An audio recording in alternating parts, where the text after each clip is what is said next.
have no idea what it is. Okay, hello everybody. We're in Parshas Matos-Maasei during the 3 weeks. And it's a double Parsha. We're in the 3 weeks. We're in the 4th month. Going to the 5th month. A lot of numbers. 2, 3, 4, 5. And that's what I see the Rebbe in this double Parsha.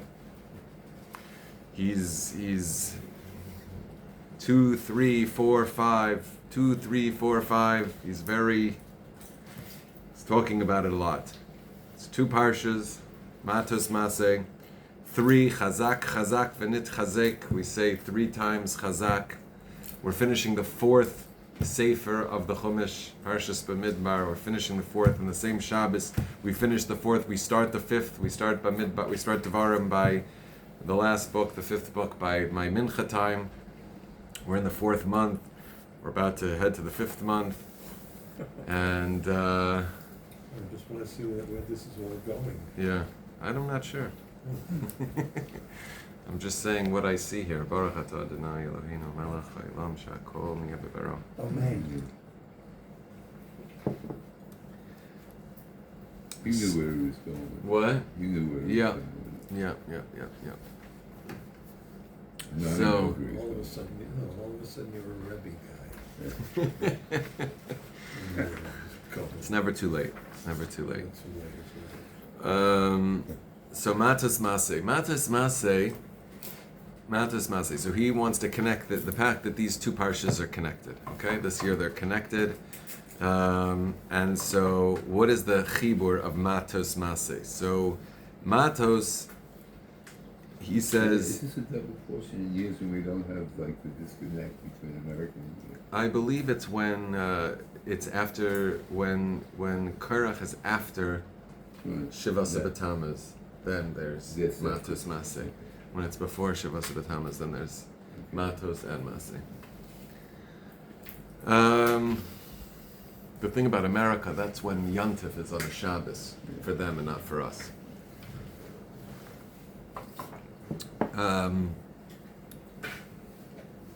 So Matos ki mata, that indicates what's Matos. Matos are the tribes, right? The heads of the tribes. So yes, what? No, I just kicked my friend. Oh, sorry, okay. Apologizing. So that is from a language of control and ruling. Matos ois el shiftei moshlim.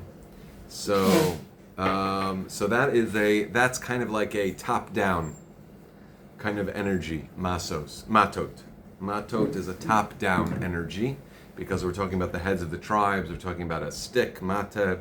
Also, it's a ruling, it's a leadership, it's a top-down kind of energy. Whereas Maasei, it's the walking, it's the traveling from place to place. It's not staying in one place, going constantly in motion, moving to another place in a way that somebody's kind of uprooted.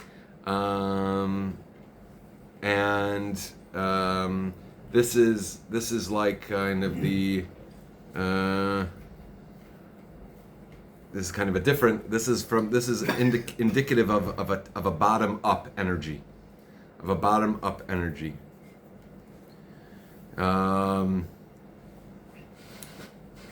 So you basically have the top down energy Matos and the bottom up energy Maasei.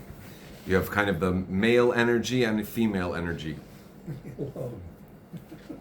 You got so that and the 2 Beis Hamikdashes, the Rebbe also wants to say, also are indicative of these 2 energies. That the first Beis Hamikdash was very top down. It was very, Shlomo HaMelech as a continuation of David HaMelech. It was very top down. It was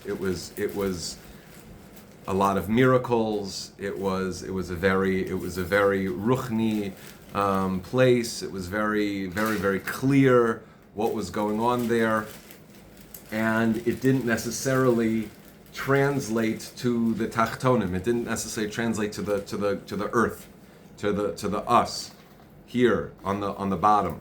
It was very top down, and so that opened up for churban and for gullus, because when something is coming from top down, then if it doesn't have a kli, if it doesn't have a receptacle to contain that top down energy, then something's going to break, something's going to break. And so that's what that kind of top down energy made that ability to break, because at a certain point we just could not handle it anymore. We couldn't handle. We weren't roi. We weren't able to contain that top down spirituality. Whereas the second Beis Hamikdash was much more bottom up. It was much more bottom up. It's in the bag. Was much more bottom up. I don't have any change. It was much more bottom up. That it was the Olei Bavel, it was the people coming back. It was, like he also splits it that the first one was the avodas of the avodah of tzaddikim. It was the service of tzaddikim, right? That's very top down. There's nothing needs to get worked out. There's no problem that really needs to get worked out. Though what characterized tzaddikim is that they don't really have a Yetzer Hara. Tzaddikim don't really have a Yetzer Hara. They don't have a nefesh bahamis that is opposed to godliness. Their animal soul is very much into godliness. So there's no conflict in them. There's no conflict. It's very, very, very harmonious, and so that's a very kind of top down. There's no rough edges that need smoothing internally. It's very kind of smooth top down. Whereas the avodah of Balei Tshuva, we have to clarify. We're in conflict. Our situation in Gullus is one that is characterized by conflict, and we have to be from the bottom up. We come from the bottom. That's where Balei Tshuva come from, the bottom and go up. And so that is the second Beis Hamikdash, much more connected to the ground, much more connected to the bottom, and there was less miracles in the second Beis Hamikdash. It was much bigger physically. It was much bigger. It was more. It lasted longer on the physical earth. So the second Beis Hamikdash is that which represents kind of from us up. The upward motion as opposed to the downward motion. So we have Matos-Maasei, top down, bottom up. We have the two. We're in the 3 weeks where we are mourning the Beis Hamikdash, the Batei Hamikdash. We're mourning the first and second temple. The first temple very top down. Second temple bottom up. Okay, and the bottom up. The thing with the bottom up is the reason that is susceptible to breakage and fracture and churban and destruction and all of that is because bottom up we're constantly we're boundaried. We're bound by definition and limitation and boundary by our physical limitations. Whereas top down is not burdened by the bottom, but what it's limited by is our ability to receive it. So those two things, both by themselves, can't ensure a permanent Beis Hamikdash. Okay? If the Beis Hamikdash is just coming from top down, then because it's dependent on us being a kli, we can't be permanent. If it's coming from bottom up, then it's going to be limited by our human frailties and our limitations and our ability to do the avoda properly, and so that also is not firming a permanent situation. We see we mourn both Beis Hamikdashes, and so what we're looking for is number 3. We're looking for this third. We're looking for this thing that can have both of these. That can have both of these harmonized. Both bottom down to bottom up and top down. We want top down and bottom up. We want a harmonious. That's the Beis Hamikdash Hashlishi. That's the third Geula, and that's what we are working on. That's what we're ready for. We're getting ready for. And the harmonious and that is what's going to create that chazak, v'nit chazek, that third kav. As we said many times, there's Yud Kei Vav Kei, and there's Elokim, right? Anochi Hashem Elokeichem. Anochi Havaya Elokeichem. I am Yud Kei Vav Kei, your God. And we say Yud Kei Vav Kei is representative of the light that's surrounding. The light that's Ora Sovev. This is the light that's kind of from beyond the Seder Shtalshalos, from beyond the created world. It circumferences the created world, but is not necessarily it's not necessarily in it. And then there's the light that is in the world. That's Elokim, that's Teva, that's nature, that's the bottom up. And so really we're looking for, like, that's light and darkness. And light and darkness, right, there's Or and there's Simtsum, there's the concealment. This world, nature is what is the kli through which Hashem's light is concealed. So we have light and we have the absence of light, darkness. We have Simtsum. How can those two things are by nature incompatible? As soon as you have light, you don't have darkness, right? As soon as you have darkness, there's no light. So how can you harmonize light and darkness? So that is what we need atzmus for. We need atzmus. Atzmus is Hashem beyond name. It's beyond name. It's beyond any qualification, any quantification. That's atzmus. That's the anochi. The I am the Lord your God. The I that's above the Yud Kei Vav Kei and certainly above the Elokim. That's above the limitations that either one has. Yud Kei Vav Kei has a limitation that it can't, that it's not. It's light, and it can't, it's how do you contain it in darkness? And the darkness. So we have both of these two things that have their limitations in and of themselves. That geula is the harmony, is the unification of atzmus, to show that really godliness, atzmus, the essence of God surpasses both of these elements, both light and darkness, and harmonizes them and unifies them. Answers up to the second that we should learn today for the healing and the welfare of Eliyahu Raphael ben Sabda. Unfortunately, Rabbi Medina fell down those stairs in the 4 synagogues by my house, and he landed on his head. And he's in serious condition in the hospital. Bleeding. He was bleeding, and he laid there for a long time for somebody. No one was there. Oh my gosh. So we should offer our learning today for this evening. He's in Shari said. Okay, we should hear good news. Hello. So this atzmus, it's our what geula is requiring of us. What geula is requiring us. What atzmut? Independence. Atzmut is essence. Etzem. Okay. Atzmut. Not atzmiut. Okay. Atzmut. Atzmiut is independence. Okay. No? Atzmiut. Atzmut. Atzmaut. Yom HaMatzmaut. Yom ha'atzmaut. Ha'atzmaut. This is atzmiut. This is atzmiut. Etzem. Atzmiut. This is the essence. Okay? Maybe it's related to the same word. Okay? And what is that in us, in our body? Where is atzmiut? Where's atzmut? Where do we have in our body something that's called etzem? How about etzem? Atzamim. What are atzamim? The bones. Bones are called etzem. Atzmim. Etzamim. So that is where the atzmos, Hashem's atzmos, Hashem's essence that transcends any creation or non-creation, any conflict, any limitation of light and darkness, of Or and Simtsum, of all of that. The Anochi, Hashem put that in our bones. He trapped that in our bones. He put it imprisoned in our body, and that's gullus. Gullus is atzmos imprisoned in our body. It's imprisoned in our body, and we discussed this.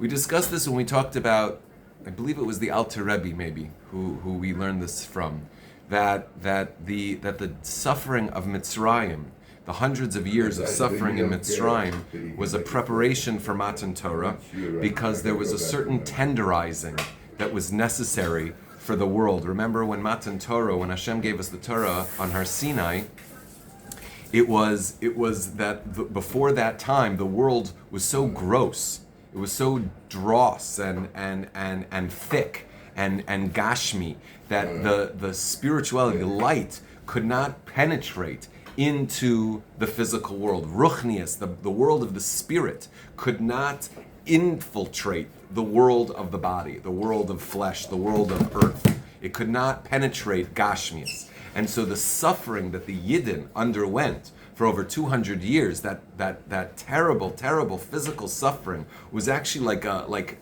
tenderizing the physical in order for it to be tenderized for the Matan Torah to be able to be given.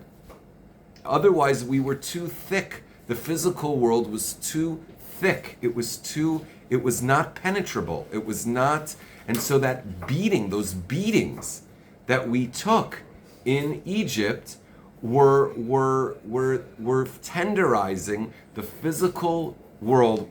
It was really, it was the physical body of the Jews, okay? It was tenderizing that in order for it to be able to accept the Torah and have that barrier between Ruchnius and Gashmius, between spirituality and physicality, to be broken, and to have spirituality and godliness be able to penetrate and be in our bodies and be in the physical world and inhabit us. And that was something that... Which is from the top down, from the Lamana to the Mata. What about it? Which one? Which one is it? Yud Kei Vav Kei, First Temple, Matos, Ratzo. Is it the spiritual or the physical? Spiritual. I don't want to mess up your covenant, your kibun, because the word Mata or Matot, it's a bureaucratic word. If I'm going to make a flow chart, okay, Mata or Matot is it's a bureaucratic term. Well, it indicates Shrara and Memshala. Yeah. You say, so that is a top down. But where's the... I thought you were going to say Mata means down. No. But it's with a tet, not a top. Okay. Okay? It's an organization. I'm making a flow chart. The name of my group is Mata X. It's a bureaucratic term for division of organization. There's no reshut. It's like it indicates some kind of organizational order. Yeah. Right. So order is this order, this organizational hierarchy. Okay. Hierarchy, that's something top down. Okay. Hierarchy is something that's top down. Yeah. That's how hierarchy works. It goes top down. What? But you're going opposite. You're going from bottom up. No. Hold on. No, but you're taking a word that they picked to choose to use for bureaucracy. Yeah. In secular Hebrew. Yeah. And trying to apply to the Hebrew, the original Hebrew. They tried to determine what word they're going to use, and they used that kind of usage of the word. Why did they use that word? Now you have to talk to them. Well, it indicates hierarchy. Okay. So that's top down. Hierarchy is top down. Bottom up, like communism, like everybody's equal. Everybody's, we're coming from the bottom. We're coming from the dregs. We're coming. Yeah. That's not hierarchy. That's the absence of hierarchy. There's no spirituality in the order. I'm not saying there's spirituality in the order of bureaucratic, of division and division of labor or anything. I'm not saying it's spiritual by nature of being organized. I'm just saying that spirituality comes from the side of Gevura.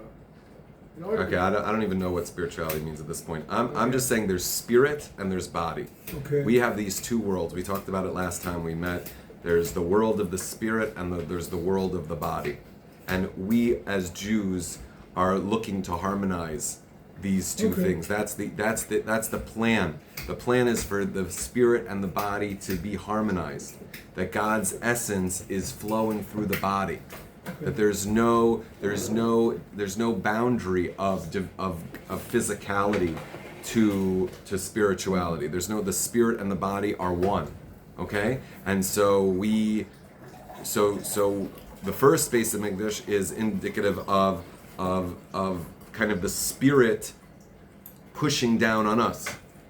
You know, here's a lot of light. Here's a lot of ruchnias. Here's a lot of miracles and a lot of light and power. And you get, it's like magnets. It's like a magnet, and you get closer and it's like you feel Hashem's love and you see all the miracles and everything. That's very top down. Okay. So that's the world of the spirit. Then there's us. Then there's bottom up. There's us trudging, the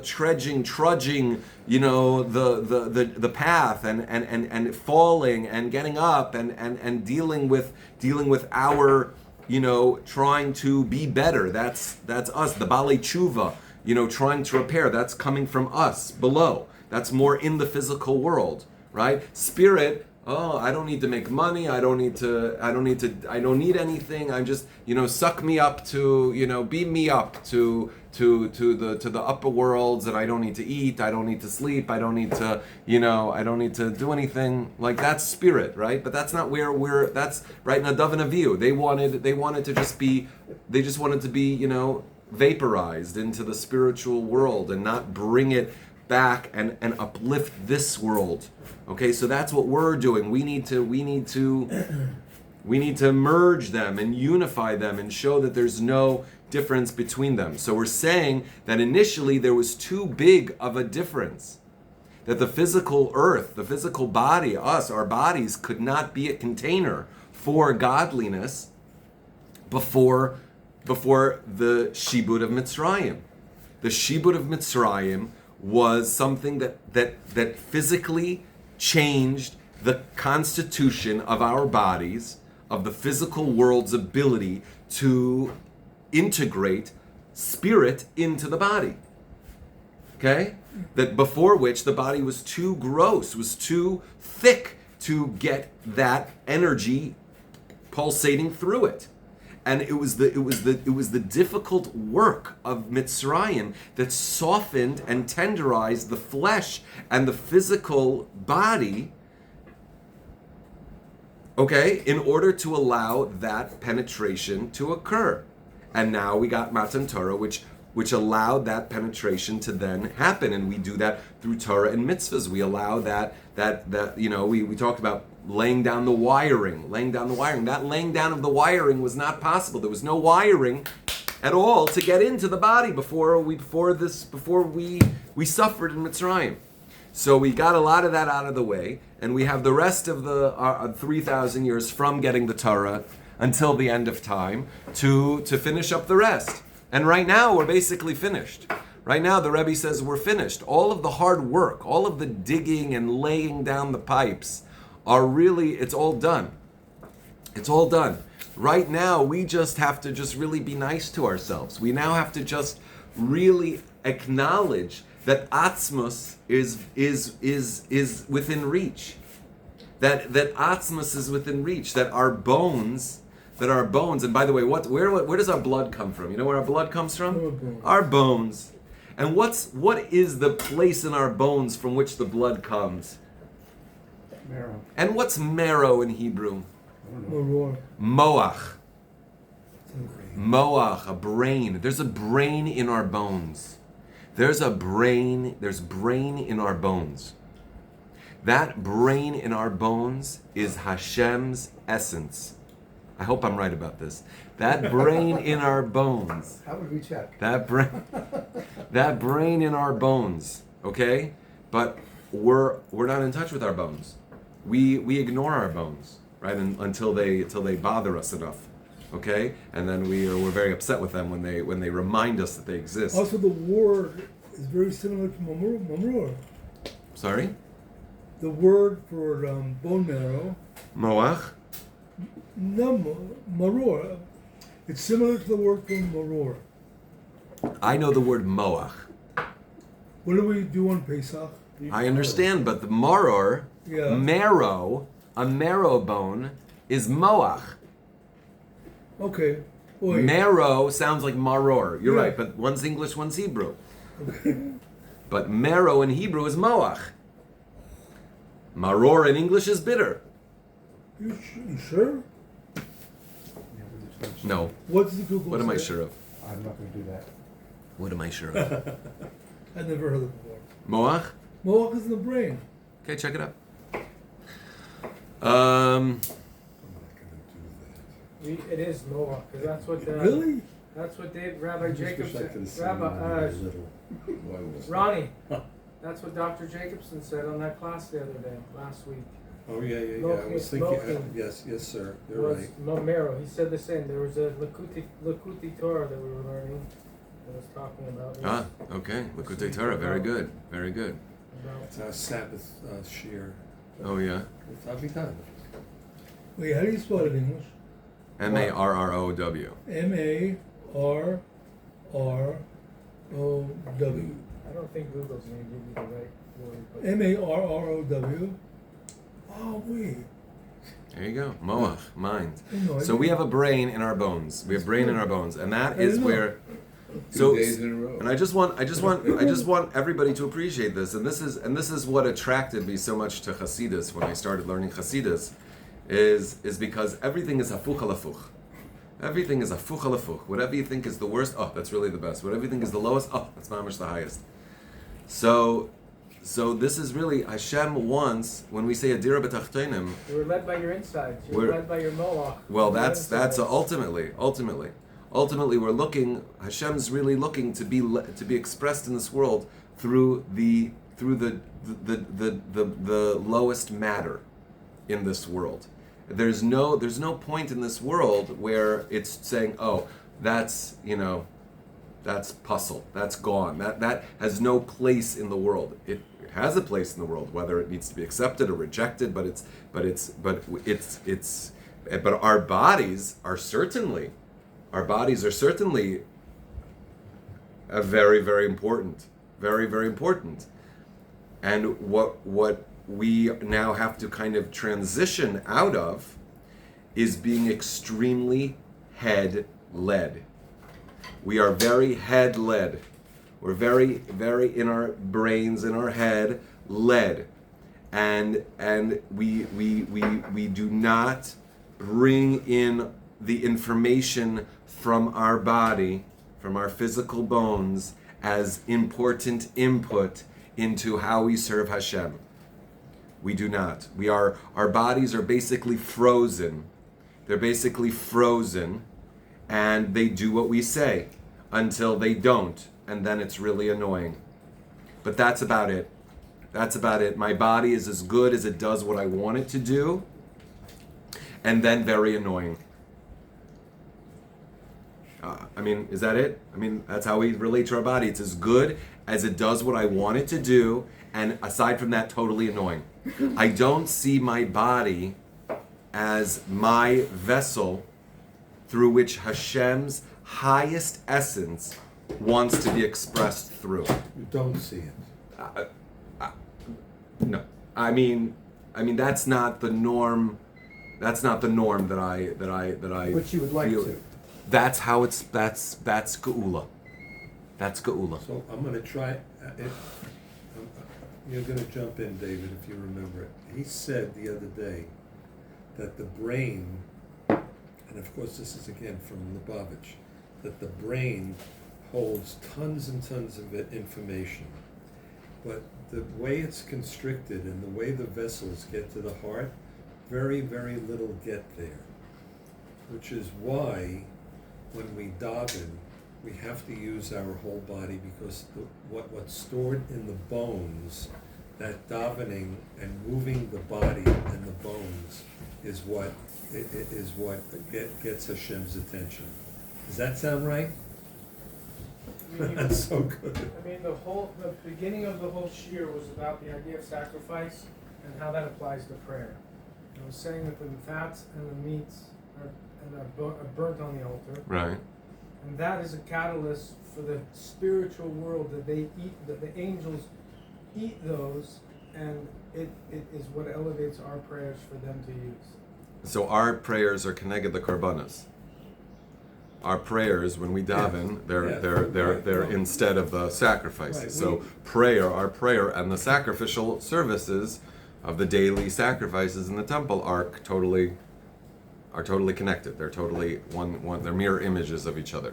And then it was saying about Shema, how when you say Shema, it's when it's pulling down from the brain into the heart, because the heart couldn't take all of what the brain has to give to it. Right. So we have the brain here. But we also have this brain all through our bones. Okay? And our brain and our bones is creating our blood, and that is what gets into our blood and pumps, that, and it gets oxygenated in our blood, and then it pumps to our entire system. So that's what. So basically, what we're saying is that there's the world of the spirit, there's the world of just inspiration and being inspired, getting an amazing experience happen to us, basically. Whether it's a yontif, whether it's a simcha, whether it's a tefillah, and or a shir or something like that, an experience that happens to us and we feel inspired.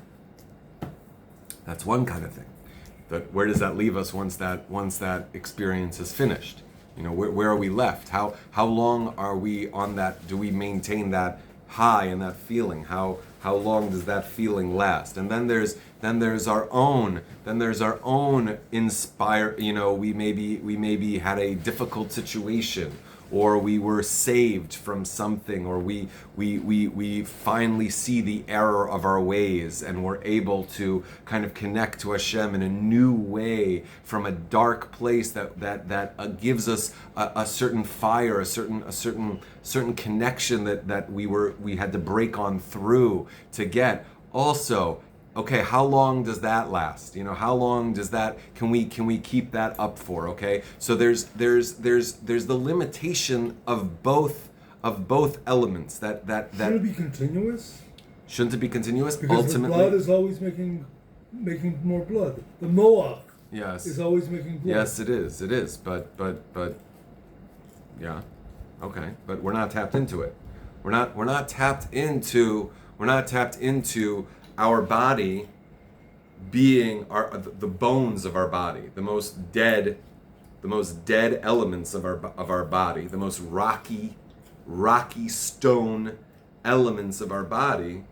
We are not in tune with those being the receptors for God's ultimate messaging to us, for us to be godly gods in this world, to be a shtick god in this world, right? That's what the Jews are. We're little gods walking around, and together as Klal Yisrael, we're the entire Shechina. And the amazing thing about Hashem is that His oneness is best expressed through, I forgot your name. Raphael Tzvi or Robert? Raphael Tzvi, your Yud Kei Vav, Hashem through Raphael Tzvi, Hashem through Rani, Hashem through Rav Gold, Hashem through Dave, Hashem through you, Hashem through each of us. We have our own little Shechina, our own little Chelek, Elokam Imal Mamish, and it's not. It's when we think bittul. Oh, I'm nullifying my personality. I'm nullifying all my wants and desires and everything like that, and I'm just going to be this flat-lining, robot, Why are you you're foofing it? No. That's not what the case is. That's not the case. I'm saying that's what we think. We think, only God can be expressed through me when I turn off, any kind of sense of self. And just be a robot, and then maybe Hashem can, but not Yerachmiel, not me, not with my personality, not with my individual thing. No, I have to be like a robot. I have to be like the Vilna Gaon or something. I have to be like the Rabbi Kivega. I have to be somebody else. I can't be me. And that's totally false. So in fact, it's like usser to copy anybody. You cannot copy. Don't copy. Okay, no copying. Okay? I've been copying you for years.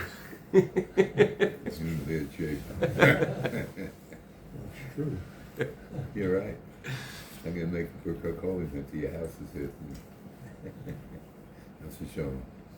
So that's the crazy miracle of Geula, is that we are all, the Jewish people, every single Yid has unlocked the Shechina in them, unlocked Atzmos, unlocked this highest expression of the Rebbeinu Shalom in this world through their very physical being. It's unlocked. But we're only able to unlock it when we shut our brain off a little bit. When we remove our sense of ego, self, that is telling us we have to take care of our lives. I have to take care of my life. I have to take care of my life. I have to do X, Y, Z. I have to get this done. I have to do all these things. I have to run. I have to hustle. I have to make things happen. But that's absolutely real. That feels real. It's absolutely real. I think that, if you become insane from it, then you're in trouble. Okay, However, that, I gotta. That's but really, it's insanity. I'm just telling you, it is insanity. I suffer from it as well. What? I'm not immune to it. I suffer from it too. You saw I was grouchy here today. Yeah, exactly. So I'm suffering. Yeah, suffering from this. I've got to take care of things. It's insanity by its very nature because it denies the reality.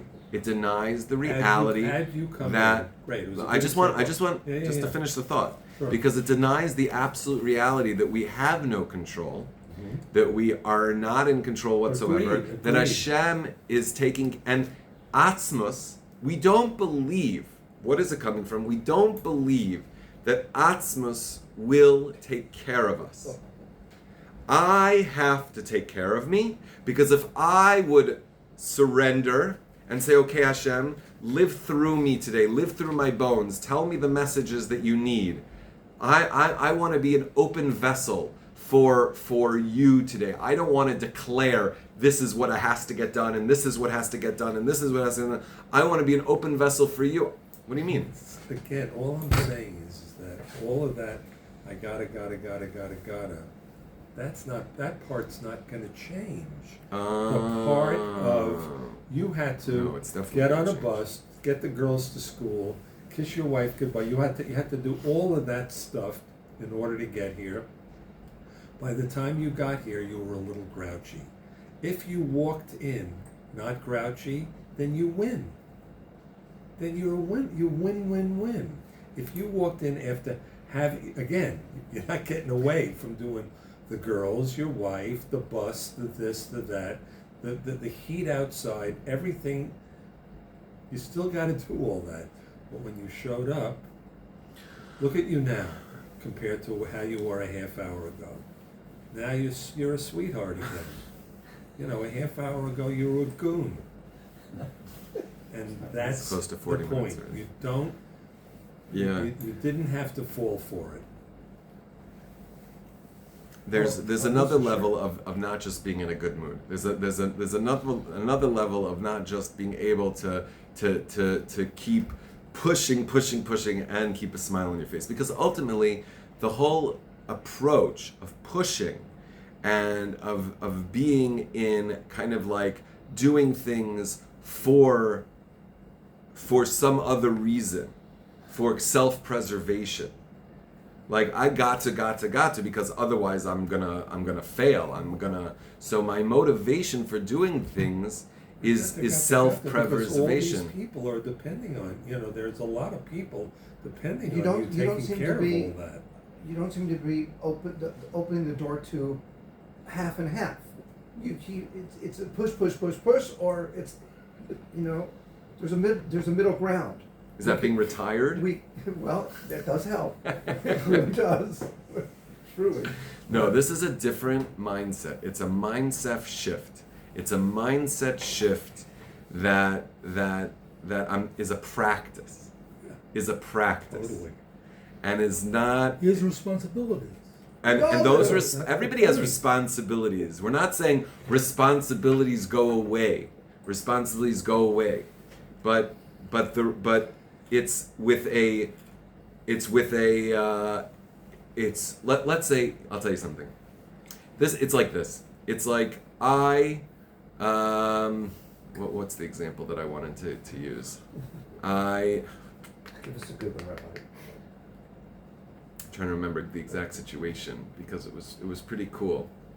It was pretty cool. Like Hashem will work it out. Hashem will work it all out for you. That's exactly if right. you are doing what Hashem, and that's your focus. Agreed. Atzmas, I want you to shine through me. Everything will get done. All the responsibilities will be met. But it won't be met from my drive to get them done, because that drive is coming not from wanting to be a servant of Hashem, wanting to be a kli, a vessel for atzmas, wanting to be a shtick God in the world or whatever, have godliness through it comes from my ego, which is self-preservation. Our ego is not a bad thing. It's a self-preserving mechanism. It's to keep us unique and preserved and alive. And so it's something that Hashem put in us. It's not the Yetzer Hara. It's like it's the ego. It's this yeshus that I think I have a separate identity, a reality unto my own that needs things to get done in order to be okay. That is enough. Enough of that already. Enough of that. Agreed. Enough of that already. Agreed. So how do we say enough of that and yet still think that I'm going to get anything done? Because up till now, the only thing that's gotten my tuchas out of bed is my self-preservation. So if you're telling me, okay, well, don't have. So go jump in. You happen to be the boss. Not the boss. I just don't agree.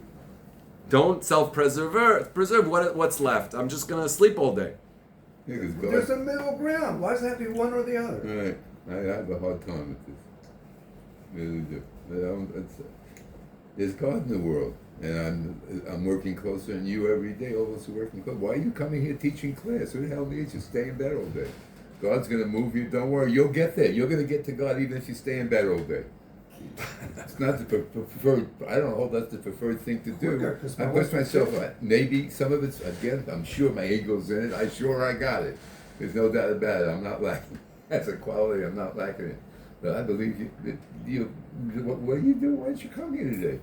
Because you had a purpose in this world. Well, I don't know what your incentive with. Not, but that's not what he's saying. He know. I mean, he knows what he's got a day. Today is Wednesday. Wednesday I teach, then I go to the market on Emek and I deliver a couple of packages of kimchi. Then I pick up the girls at the school. Then his ego, because he has a job for God. He's got all the stuff that he's doing, yeah, and why are you doing it? That's not what you're doing, but why are you doing it? It's absolutely a real thing, and he's not going to drop it and blah blah blah blah. He just doesn't want to think that that if I don't do it, that I need to do that I'm keeping the world going, that I'm keeping it going. What is the world created for except to make human beings that have a free choice? Of course you're keeping the world going. Otherwise, Don't say free choice. Don't say free choice when your rock meal's here. Any other time it's okay. No. Free choice. Rock meal doesn't believe in it. I do believe in it, but it's not what we think it is. Okay. It's not what we think it is. Yeah. It's not what we think it is. Free will choices. It's exactly this point. Exactly this point. We can say it a bit. You know what Reb Shlomo says? What's the definition of a secret? Secret's something you can scream out in the street corner and no one hears you. No one gets it. No one hears it. That's a secret. It's a secret. You can scream at the top of your lungs. Nobody hears it. And so free will is a little bit of a secret. It's a little bit of a secret. Mesiras Nefesh also, it's a little bit of a secret because it doesn't matter how much you scream it, how much you say what it is, nobody hears it. because because they're both the same thing, which is basically like Mesiras Nefesh. We see somebody in Koilel, we see somebody they're basically abject poverty, and they're living under a staircase, and with this 10 kids and this, and then we say, oh, they're being Moser Nefesh. They're being Moser Nefesh for Torah. They're being Moser Nefesh for Torah. Of course, they're being Moser Nefesh. Okay, that's one way to look at it. But if they are grown up with this idea that you kill yourself for Torah, and this is what makes you a good person, and this is what makes you legitimate in the world, and this is why you're created in order to have pasma melech toichal, and then it makes total sense for you, and you're doing it because that is your self-preservation. That is your self-preservation. So that's not Mesiras Nefesh. That's Kiyum HaNefesh. That's you doing yourself. That's not killing yourself. That's making yourself. Because in your worldview, that is how you survive. You get a job. You try to support your family berevach. No. You're done for. You're out. You're rejected. So you're not killing yourself by living under the poverty line. You're preserving yourself the way you know how, the way that makes the best sense for you. That's not Mesiras Nefesh. Mesiras Nefesh is when it makes no sense. When it makes no sense. Avram Avinu, the biggest Mesiras Nefesh was with Yitzchak. It made no sense. Pinchas, he killed Zimri. It made no sense that this is what he had to do. So much so, this Kanayim Pogimbo, killing somebody, if you go and ask the Rav, should I go kill them? He'll say, no, Asr. He did not say Asr. Excuse me. He did not the say Asr. The halacha is. He said, I forgot the halacha. He didn't say, you don't forgot the kill halacha. He says, I can't answer you. But he didn't say, that's what Moshe kill Rabbeinu did. But if he went to the Beis Din that did remember the halacha, if he did go to the Beis Din that did remember the halacha, there's no such thing the as Ein making Morin there Kain. is no Rabbi kid Gold, of the halacha halacha to the kill Ein this Morin Kain. If somebody comes to the Beis Din and says, I see a Yid with an Aramite woman in its town square, should I go kill them and do Kanayim Pogimbo? The halacha is you say it's Asr. But if a person has such a kanois to do Hashem's kina, and it doesn't make any sense. You kill somebody you go ask a Rav, they say it's Asr to do, and you go do it. Kanayim Pogimbo, it's Mesiras Nefesh because it makes no sense. Because if you ask the Rav, they would tell you it's Asr. It doesn't make any sense. It's Asr. Oh, it makes no sense. Shoot him. That's what you just said to me. This guy next to me. There's somebody else in between us. This guy in between us, right? I want to kill him. And I go to the Rav. I said, can I kill him? He said, you can't kill him. My Rebbe said to me, hey, listen, it makes no sense. Kill him. Come on. Because it makes no sense. That's why you did it? That doesn't make sense to me. I'm sorry. Well, that's what Kanayim Pogimbo is. Kanayim Pogimbo is, you ask the Rav, he says Asr. The Rav says it's a Asr. The Rav says it's Asr, but if he did it without asking the Rav, he's a tzaddik. Tell me how that makes sense. Square that one. But that's not why he did it, because it didn't. You're saying they did it because it didn't make sense. I'm saying because it didn't make sense. That's why he did it. It made sense. He knew exactly what he was doing. The Rav can't say you can kill him, but it's a Kain Bo. When someone has that kind of zrizas in him, he doesn't have to go to a Rav. He can't. He's so involved. Exactly. It's so involved that it's that. But the whole context of it doesn't make any sense. So you're doing it from. He was doing it from God in him, getting him to do it. It wasn't because it was calculated. It wasn't because, when I do this, then this is the community I'm in. This is the schar I get. This is the shidduch I get. This is the thing I can promise that I can get. I can get this thing and I can get that, and I'll get schar and I'll get that, and it's all becheshbin. It's all a great cheshbin. My Mesiras Nefesh, my Gavaldik Mesiras Nefesh is with this intense calculation about how I'm preserving myself. That's not Mesiras Nefesh. that is completely self-setting up. You're setting up yourself for your nefesh. That's not Mesiris nefesh. That's Kiyuma nefesh. But when doing something, I have no idea why. This doesn't make any sense. But I've got to do it. Because Hashem told me to do it. Any other reason? I have no other reason why. I can't figure out why this is what Hashem wants me to do. That is how our avodah should be. I have no idea why Hashem wants me to do this. And to the degree that I'm piling on reasons why Hashem wants me to do this, I'm not being Moser Nefesh. You're not Moser Nefesh? I'm not being Moser Nefesh. I'm not being Moser Nefesh. The more that I put on reasons why this is good, why this works for me, why this is good, then it's not, what's the Mesiris Nefesh? Fafuch! You know what Mesiris Nefesh means? Self-sacrifice. It's not self-sacrifice if I'm doing it to preserve myself. That's not sacrificing, that's preserving. So free will is when I do something, not that I can choose, it's that I do it, but it's not with a reason. If I have a reason, then it's the reason that's compelling my will. Because it's good for me. Because I get schar, because I'm going to be a nice guy, because it's going to make my midos better, because it's going to this, because it's going to that. That's why. So then then your will is totally being compelled by all those reasons. Your will is not free. Your will is not free when it's compelled by cheshbon and rationale and reason. Will is only free when there's nothing compelling it. Hashem told me to do it. That's it. I have no other reason. Let me ask you something. What if I'm doing something that I absolutely don't want to do, but I do it anyway? Oh, you're married. Well, it depends. Exactly.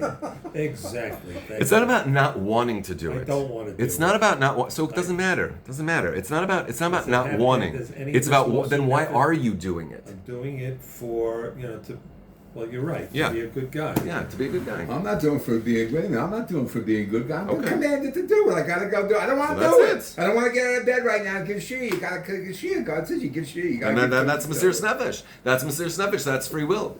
But as soon as it's about, I want to be a good guy, I want to please Hashem, I want to be accepted in the community. I want schar olam haba. I don't want to feel like a schlup. I want to have enough credit so that Hashem will give me parnasa, and that He'll give me refuah, and that He'll give me Yeshua, and that He'll give me all of these things. He's doing too much Y.Y. Jacobson. He's giving too many examples. Way too many examples.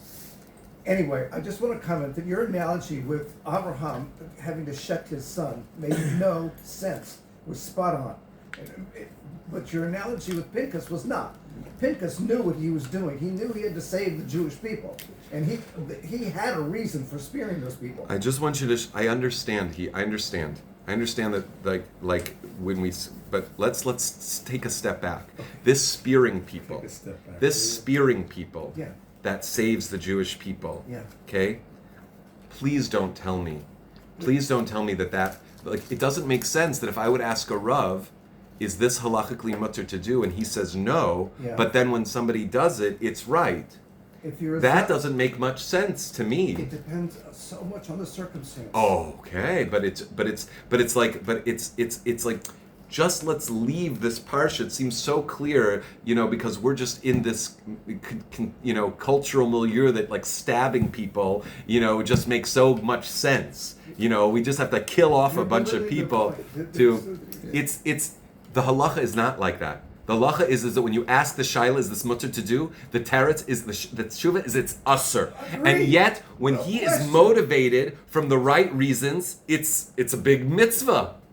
Yeah. So that is something that doesn't make much sense. Of course not. That's something that is that it's Mesiris Nefesh. How do we know it's a big mitzvah to do it? From where? We know from the Torah. The din of a zealot is a Torah din. It's not like he made it up. Right? There's a din in the Torah. Just a zealot does what he does because it's the right thing to do. But if he goes to a Rav and says, no, he didn't say he didn't do it because it was the right thing to do. He did it because he had this feeling to do it, even though Oh, It made no sense. ask this guy. Killing another yid in public, killing the head of the, killing the head of the, no sense if killing it's the a head. halacha. That's what you said. You don't have to listen. No, to the that. halacha is it's usher. The halacha is it's usher. It doesn't say it's usher. Kanayim pogim boy v'ein marim kain. If you ask them what the halacha is it's usher. Yeah. If you don't ask, But then if it's you did it, then how mutter. can- if it's usher, if it's That's how can it be mutter? when you're making Mutter, a it's gonna fail. cheshbon, If it's when gonna you're be making mutter, I mean, that's impossible. It's mutter just because you didn't ask. No. okay, so Doesn't there's work. something that doesn't click here. There's something that doesn't really make sense here. Yeah. You ask the shaila and it's usher, but you go ahead and do it without asking, then it's mutter. That's our wildest dreams. So it's like putting the head, the body, and the mind together also. Okay. Okay. Wow, that was exciting. All right.